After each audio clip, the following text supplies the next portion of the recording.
अवसर तब साझा होते हैं जब उस सोच की कोई सरकार हो और देश की सबसे बड़ी आबादी का राज्य होने के नाते हमें इस बात पर गौरव की अनुभूति होती है कि देश के अंदर ही नहीं बल्कि दुनिया के अंदर सबसे ज़्यादा युवा वर्क फोर्स हमारे पास है। और इस युवा फोर्स को अगर कोई मुझसे कहता है ये आपके लिए क्या चैलेंज नहीं है, मैं कहता हूँ नहीं, यूपी की ये उपलब्धि है कि अपनी युवा शक्ति के बल पर ये हमारी डेमोग्राफिक डिविडेंड के रूप में हम इसका उपयोग करते हैं। हाँ, इस स्केल को स्किलिंग के साथ जोड़ करके हम यूपी की इकोनॉमी को अब आगे बढ़ाने का काम कर रहे हैं और आज उसके परिणाम हम सबके सामने आए हैं। मैं आभारी हूं आज के दिन पर प्रधानमंत्री मोदी जी का, जिन्होंने देश के अंदर पहली बार 2014 में आने के बाद स्किल डेवलपमेंट का एक मंत्रालय गठित किया और राज्यों को भी स्किल डेवलपमेंट के लिए प्रेरित किया। उससे पहले लोग इसको केवल सीमित कर देते थे, एक औपचारिकता रह जाती थी। स्किल डेवलपमेंट विभाग खुलने के बाद, या मंत्रालय गठित होने के बाद, उसने जो प्रगति की, अभी मैं उसके कुछ आंकड़े आपके सामने प्रस्तुत करूंगा।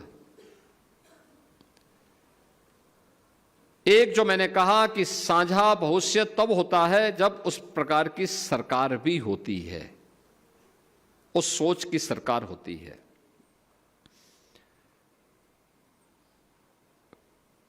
दो 2017 आप में से जितने युवा हैं, तब आप अपने मां बाप के साथ बच्चे रहे होंगे, यानी 10 वर्ष पहले। स्वाभाविक रूप से मां बाप के ऊपर पूरी तरह आश्रित, न वर्तमान की चिंता न भविष्य की चिंता। और हर मां बाप अपने बच्चे को किसी भी अपशकुन से बचाती है। लेकिन दुर्भाग्य से 2017 के पहले तत्कालीन राज्य सरकार ही प्रदेश की सबसे बड़ी अपशकुन बन चुकी थी। युवाओं के लिए शिक्षा चौपट थी, कौशल विकास की कोई व्यवस्था नहीं थी, मॉडर्न टेक्नोलॉजी के साथ युवाओं को जोड़ने के लिए कोई भी प्रयास नहीं थे। स्कूली शिक्षा हो या कोई भी अभियान, ये सभी नदारद थे।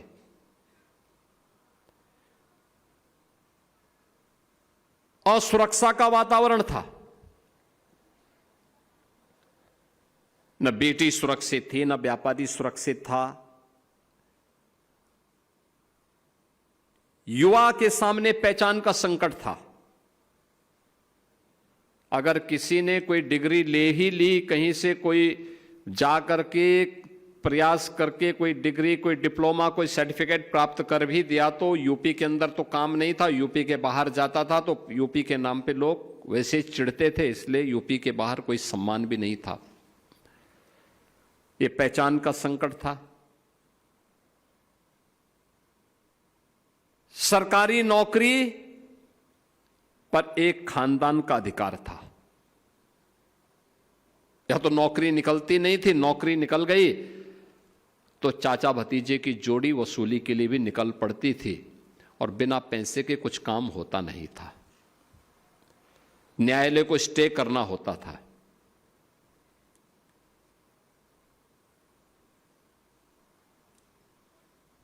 उत्तर प्रदेश धीरे धीरे करके बीमारू राज्य होता गया। यानी प्रकृति और परमात्मा के असीम कृपा का प्रदेश। याद करिए जो मैं कह रहा हूं, प्रकृति और परमात्मा का सबसे उर्वरा भूमि हमारे पास। मां गंगा, मां यमुना, मां सरयू, मां गोमती, राप्ती, नारायणी, ये सब नदियां यूपी के पास। पर्याप्त जल संसाधन दुनिया के अंदर किसी के पास नहीं। ये प्रकृति की कृपा है। और परमात्मा अयोध्या यहाँ, काशी यहाँ, मथुरा वृंदावन यहाँ, नेमी सारण्य यहाँ, विंध्यवासिनी धाम यहाँ, माँ पाटेश्वरी धाम, माँ शाकंभरी धाम, ये सब कुछ, महाकुंभ की धरती यूपी, तो प्रकृति और परमात्मा की असीम कृपा यूपी पे। सबसे अच्छा युवा, होनहार युवा, प्रतिभाशाली युवा, सबसे अच्छा अन्नदाता किसान, तब भी यूपी बीमारू हो गया। बीमारू यूपी नहीं हुआ था, तत्कालीन सरकार की मानसिकता बीमार थी। उनके कृत्य बीमारू मानसिकता के प्रतीक थे। युवाओं के लिए नौकरी नहीं,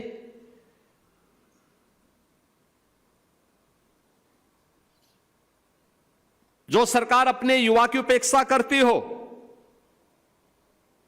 अपने कारीगर को प्लान करने के लिए मजबूर करती हो, अपने अन्नदाता किसान का अपमान करती हो, उस सरकार के लिए कोई जगह नहीं होनी चाहिए। और सरकार नहीं, वह सिस्टम के नाम पर एक कलंक है। और 2017 के पहले यही होता था। 2017 के बाद कैसे परिवर्तन हुआ, आपको मैं एक उदाहरण बताता हूं। लखनऊ में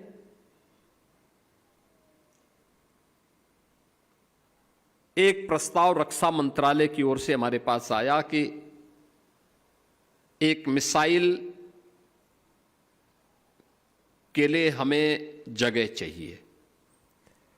स्वाभाविक रूप से और भी जगह से कंपटीशन था, तो एक प्रस्ताव आया डीआरडीओ से कि अगर, और आदरणीय रक्षा मंत्री जी ने भी कहा कि फ्री में लैंड मिलेगा तो अच्छा रहेगा, क्योंकि हम चाहते हैं कि लखनऊ में हो निवेश। बहुत सारे लोग विरोध कर रहे थे। मैंने उस समय के अपने अपर मुख्य सचिव गृह, जो आज मुख्यमंत्री के सलाहकार के रूप में भी काम कर रहे हैं, अवनीश अवस्थी जी को मैंने कहा, अवस्थी जी थोड़ा देख के थोड़ा प्रयास करो कहाँ लैंड मिल सकती। कोरोना कालखंड था, ये लोग गए, इन्होंने एक जगह जमीन देखी, लगभग 200 एकड़ लैंड, कहा कि लैंड है, उसको हम तत्काल कर लेते हैं। हमने कहा आप लग करके इसको आगे बढ़ाइए। देखिए, कोरोना के समय में सारा काम चल रहा था। हमने 200 एकड़ लैंड रक्षा मंत्रालय को फ्री में उपलब्ध करवाई कि भाई आप लीजिए, ब्रह्मोस मिसाइल लखनऊ में बनाइए। वे लोग आए, वो लोग, क्योंकि उसमें से एक कुछ लोग ऐसे भी थे जो चाहते थे ये यहां से बाहर चाहे, कहीं और जगह लगे। हमने कहा नहीं, लखनऊ में लगेगा।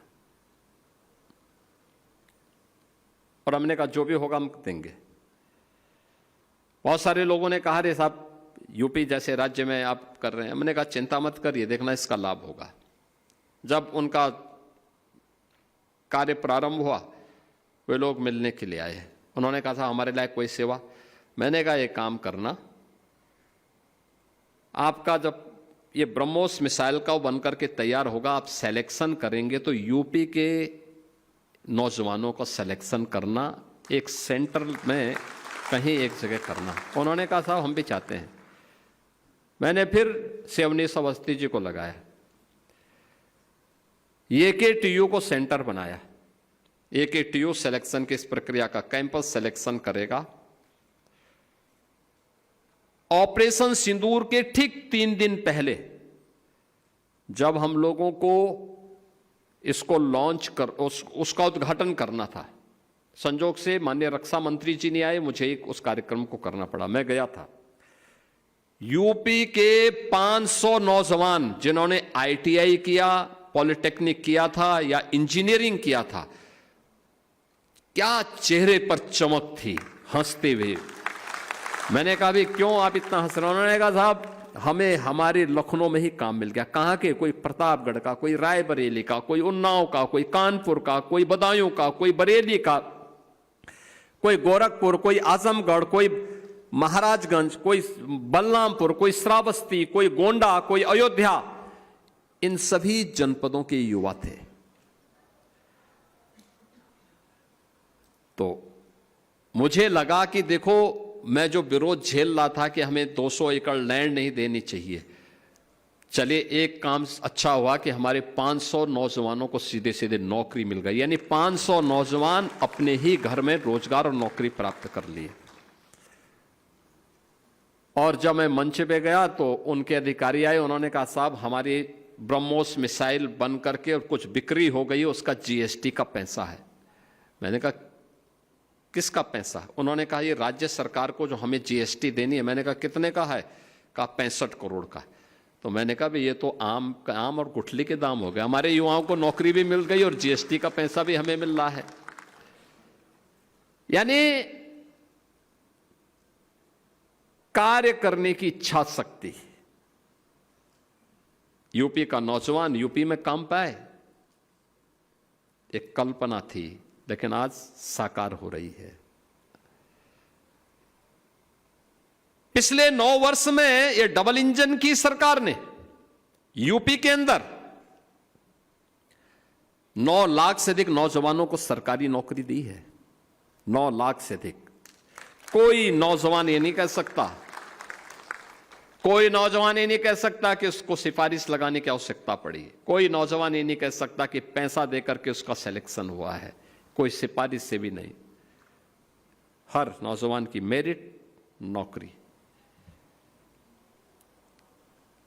ये सरकारी नौकरी है।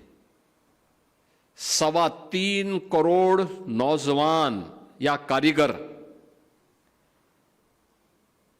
आज अपना स्वयं का एमएसएमई यूनिट का संचालन कर रहे हैं या वहां रोजगार प्राप्त कर रहे हैं। 3.25 crore, 96 lakh MSME unit UP के पास है, जो यूपी को कभी पहचान दिलाता था। मुरादाबाद का पीतल उद्योग, फिरोजाबाद का ग्लास उद्योग, मेरठ का स्पोर्ट्स का उद्यम, भदोई की कालीन, लखनऊ की चिकनकारी। मैं अभी आ रहा था, जब मैं प्रदर्शनी देख रहा था, जो एग्जीबिशन लगी हुई है, एक एग्जीबिटर के पास गया। कहां से भाई? उसने कहा साहब आजमगढ़ से, ब्लैक पॉटरी का काम कर रहे हैं। देखो ना, ये ब्लैक पॉटरी पहले भी थी, आजमगढ़ में साड़ी पहले भी थी, पिछली सरकारों ने उसे हतोत्साहित किया। जहां आज ब्लैक पॉटरी बन रही है, जहां आज बनारसी साड़ी बनकर के आज भारत की नारी की श्रृंगार बन रही है, उसी बनारस को पिछली सरकारों ने आतंकवाद का गढ़ बना दिया था, पहचान का संकट खड़ा कर दिया था। आजमगढ़ के नाम पर तो लोग होटल और धर्मशाला में रूम भी नहीं देते थे। उस आजमगढ़ की स्थिति इन्होंने पैदा कर दी थी। प्रदेश में सुरक्षा का वातावरण पैदा हुआ, तो सुरक्षा के वातावरण से बड़े बड़े निवेश भी आए। पहले निवेश क्यों नहीं होता था? सुरक्षा नहीं थी, लैंड बैंक नहीं था। और याद रखना, बड़े निवेश के लिए आधारभूत आवश्यकता होती है एमएसएमई का, सूक्ष्म लघु मध्यम उद्यम का। ये सब नदारत थे, या तो बंद था या भाग रहा था। कारीगर प्लान कर रहा था, नौजवान आगे के भविष्य के लिए चिंतित था। दुष्परिणाम हमारे सामने होता, यूपी बीमार होता गया, बीमारू राज्यों की श्रेणी में खड़ा हो गया। देश के अंदर जिस यूपी में प्रति व्यक्ति आय देश के अंदर सर्वाधिक होती थी, उस यूपी की प्रति व्यक्ति आय देश के अंदर बॉटम में चली गई, बॉटम 3 में चली गई। और आज मैं कह सकता हूं, यूपी भारत की टॉप 3 इकोनॉमी में फिर से अपना स्थान बना दिया। अब यूपी बीमार नहीं है। यूपी आज के दिन पे देश के अंदर सबसे तेज गति के साथ बढ़ती हुई अर्थव्यवस्था है। टॉप 3 में यूपी आ गया। और मेरा मानना है, ये हमने सफलता इसलिए प्राप्त की क्योंकि युवाओं को नौकरी मिली है, युवाओं को रोजगार मिला है, युवा अपने उज्जवल भविष्य के लिए आश्वानित हुआ है। उसे विश्वास है कि डबल इंजन की ये सरकार उसके भविष्य के साथ किसी को खिलवाड़ नहीं करने देगी। और इसी के लिए प्रधानमंत्री मोदी जी के विजन को जमीनी धरातल पर उतारने के लिए कौशल विकास के इस अभियान को हम लोगों ने प्रभावी ढंग से उतारने का काम किया। आज आप देख रहे होंगे यहां पे जो मंत्री जी कह रहे थे, आर्टिफिशियल इंटेलिजेंस का हो, रोबोटिक का हो, ड्रोन टेक्नोलॉजी का हो, स्पेस टेक्नोलॉजी का हो, 3D प्रिंटिंग का हो, ये सभी कुछ ट्रेनिंग आज यूपी के ITI में भी दी जा रही है। प्लम्बरिंग से लेकर के सेमीकंडक्टर के निर्माण की ट्रेनिंग आज यूपी के स्किल डेवलपमेंट के सेंटर में दी जा रही है। यूपी के अलग अलग जनपदों में, ऐसा नहीं क्योंकि लखनऊ में, नोएडा, ग्रेटर नोएडा या फिर गाजियाबाद में, वो महोबा में भी आपको मिलेगा, चित्रकूट में भी मिलेगा, सोनभद्र में भी मिलेगा, बलिया में भी मिलेगा, बहराइच में भी मिलेगा, हर जगह मिलेगा। युवाओं के लिए एक प्लेटफॉर्म है, उनके लिए रोजगार के मेले लग रहे हैं, कैंपस सिलेक्शन की कार्रवाई और कैरियर काउंसलिंग के कार्यक्रम चलाए जा रहे हैं। और यह जरूरी नहीं है कि हर नौजवान एक जैसा हो। और मैं मानता हूं बहुत सारे नौजवान को नौकरी उसकी आवश्यकता है, जैसे वो बेटी राजरानी बोल रही थी बरेली से। महत्वपूर्ण ये नहीं, याद रखना, कोई बड़ा सा बड़ा धन्ना सेठ हो या झोपड़ी में रहने वाला इंसान, रोटी केवल 2 ही खाता है। याद रखना, ज्यादा कोई नहीं खाता है। जिसके पास अपनी सीमित आवश्यकता, उसको नींद अच्छी आती है। जिसके पास चोरी का पैसा होगा, वो कायदे से सो भी नहीं पाता है। वह जो खा नहीं सकता, सो नहीं सकता, तो उसके लिए तो नरक से बदतर जीवन है। निश्चिंत होकर के देश के विकास में काम कर रहा है कोई युवा, इससे ज्यादा खुशी क्या हो सकती है। हम भी योगदान दे रहे हैं, और आपके द्वारा की जाने वाली यह सेवा, आपके द्वारा दी जाने वाली यह सेवा, या आपके द्वारा स्थापित हो रहा स्टार्टअप, जो आपको जॉब सीकर नहीं, जॉब क्रिएटर के रूप में आपको प्रस्तुत करता है, ये भारत की और विकसित भारत की और आत्मनिर्भर भारत की संकल्पना को पूरा करता है, जो प्रधानमंत्री मोदी जी ने देश की आजादी के शताब्दी महोत्सव के लिए भारत के नौजवानों के लिए टारगेट दिया है। और यही हर नागरिक का दायित्व है, अपने अपने क्षेत्र में कार्य करना, उस लक्ष्य को प्राप्त करने की दिशा में कदम बढ़ाना, और उस कदम को आगे बढ़ाने की दिशा में किए जाने वाले जो प्रयास है वो अत्यंत महत्वपूर्ण है। याद रखना, जीवन में हताशा निराशा के लिए कोई अवसर नहीं, नए नए अवसर आए। आज तो हम यूपी के अंदर यूपी एग्रीज में भी काम कर रहे हैं, यानी एग्रीकल्चर के में टेक्नोलॉजी का उपयोग करते हुए कैसे किसान की आमदनी को और अच्छा आगे बढ़ाने के लिए काम किया, कैसे कर सकते हैं, उस दिशा में प्रयास। कितना आत्मविश्वास है उस बेटी में जिसने कहा कि मैं 27,000 रुपए अपने दम पे कमाती हूं, अपनी मां का उपचार भी कर रही हूं और साथ साथ घर की व्यवस्था का संचालन भी कर। यह है स्वावलंबन। मुझे लगता है वो 27,000 रुपए कई लाख रुपए पर भारी है, और भारी है। और मैंने इसीलिए कहा, मैंने कहा उसकी मां का उपचार जो भी खर्च होता है पूरा मंगाओ, हम लोग सहायता करेंगे, राज्य की सरकार की तरफ से हम लोग सहयोग करेंगे। आयुष्मान कार्ड है उनके पास, लेकिन आयुष्मान कार्ड का इस वर्ष का पूरा हो गया होगा, पैसा हम देंगे उसको, समस्या नहीं उसकी। लेकिन महत्वपूर्ण यह है कि स्वावलंबन के सामने, किसी के सामने भीख नहीं मांगना है, स्वावलंबन के साथ आगे बढ़ना है, और ये देश की सबसे बड़ी ताकत होती है। उस ताकत को आगे बढ़ाने की दिशा में जो प्रयास हो रहे हैं वो अभिनंदनीय प्रयास है, और इसलिए हताशा निराशा के लिए नहीं। याद रखना, कोई बड़ा उद्यमी जो आज बड़े उद्यमी हैं, एक समय वह भी आपके समान ही एक सामान्य नौजवान के रूप में उन्होंने अपनी कार्यक्रम को, अपने जीवन को आगे बढ़ाया, धीरे धीरे करके मेहनत करते हुए, स्टार्टअप अपना प्रारंभ करते हुए। कोई एक ऐसा काम प्रारंभ करते हुए धीरे धीरे करके उन्होंने विस्तार लिया, निर्णय लेने की सामर्थ्य विकसित की और अच्छा करने की सामर्थ्य विकसित की। आज वे बड़े उद्यमी के रूप में देश के सामने हैं, दुनिया के सामने हैं। आपके सामने भी ढेर सारे अवसर हैं। उन अवसरों का लाभ उठा करके हम सबको आगे बढ़ना चाहिए।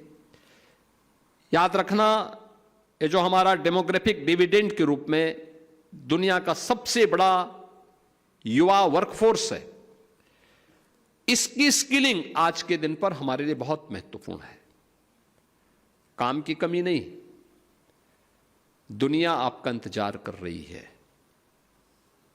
भारत के अंदर भी नहीं है काम की कमी आज के दिन पे, और दुनिया के अंदर भी नहीं है।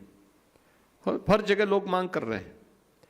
और मैंने बार बार कहा है, हम लोग हर जिले में, मैंने विभाग को भी जिम्मेदारी दी है, मैंने कहा भी हर जिले में और इन तीनों विभागों को मिलकर के MSME, skill development and vocational education, श्रम और सेवायोजन, इन तीनों विभागों को मिलकर के हर जिले के अंदर एक इंडस्ट्रियल एंड एम्प्लॉयमेंट जोन लौह पुरुष सरदार वल्लभ भाई पटेल के नाम पर स्थापित होना है। हमने पैसा दे रखा है। इन लोगों को तेजी के साथ उस कार्यक्रम को आगे बढ़ाना चाहिए। यह वह सेंटर होगा जो वर्ल्ड क्लास स्किलिंग का सेंटर भी होगा, और युवा की रुचि के अनुसार कोई युवा आया, वो 8वीं पास है, 10वीं पास है, या ITI का सर्टिफिकेट लिया है, नौकरी चाहता है, किस फील्ड में जाना चाहता है, उसकी स्किलिंग होगी, उसको तत्काल वहां जॉब उपलब्ध करवाने की जिम्मेदारी ली जाएगी। वो चाहता है कि मैं अपने देश के साथ ही दुनिया में भी जाऊं। वह जापान जाना चाहता है, जापानी भाषा की जानकारी उसको उसी स्किलिंग के दौरान, और फिर जापान ले जाने की व्यवस्था। हमारे पास मैपिंग रहेगी, ग्लोबल मैपिंग करते हुए, राष्ट्रीय स्तर पर भी मार्केट की मैपिंग करते हुए हमारे पास पूरे होने चाहिए, कहां कहां पे कितने अवसर है, उसी हिसाब से हम कार्य करेंगे। अब जैसे हम लोग बोलते हैं कि साहब प्लम्बरिंग में एक अवसर है, हर घर नल की योजना हो या PNG की स्कीम, हर घर तक पहुंचाने का काम हो रहा है। नौजवान उसमें जा सकते हैं, ढेर सारे अवसर उसमें मिल सकते हैं। दुनिया इलेक्ट्रॉनिक के इसमें जी रही है, डिजिटल इंडिया के इस युग में जा रही है, इसमें ढेर सारे अवसर हैं। हमें अपने युवाओं को उसके योग्य, उसके अनुरूप तैयार करना होगा, और उस तैयारी के लिए जो प्रयास प्रारंभ हुए हैं, इसको और गति देने की आवश्यकता है। साथ साथ विभागीय समन्वय को और मजबूत करने की आवश्यकता है। तीनों विभाग मिलकर के, श्रम और सेवायोजन, MSME और व्यावसायिक एवं कौशल विकास विभाग, ये सभी मिलकर के एक साथ काम करेंगे तो यह गति कई गुना आगे बढ़ सकती है, कई तेज गति से आगे बढ़ सकती है। इस गति को हम आगे बढ़ाते हुए कार्य करेंगे तो यूपी की जो ये युवा वर्कफोर्स है, यह यूपी की अर्थव्यवस्था को $1 ट्रिलियन की इकोनॉमी जो हम लोगों ने 29-30 का टारगेट दिया है, ये हम इन युवाओं के बल पर इसको पूरा करने में सफल होंगे। मैं एक बार फिर से आप सभी युवाओं को विश्व कौशल दिवस के अवसर पर हृदय से बधाई देता हूं, अपनी शुभकामनाएं देता हूं और विश्वास करता हूं जो सक्सेस स्टोरी यहां पे कुछ नौजवानों ने यहां पर मेरे सामने प्रस्तुत किया, बहुत सारे युवा उस सक्सेस स्टोरी को बताने के लिए यहां तैयार थे। समय की बाध्यता आपकी भी मेरी भी, कुछ लोगों को मंच पे बुला के सम्मान भी दिया गया। मेरा मानना है इसको और गति इसमें बढ़ा देने की आवश्यकता है, इसके बेहतरीन परिणाम आएंगे और जितना स्किलफुल नौजवान होगा उतना ही देश की इकोनॉमी तीव्र गति से आगे बढ़ेगी, प्रदेश की इकोनॉमी तीव्र गति से आगे बढ़ेगी। आप सबके प्रति मेरी मंगलमय शुभकामनाएं हैं। धन्यवाद। जय हिंद।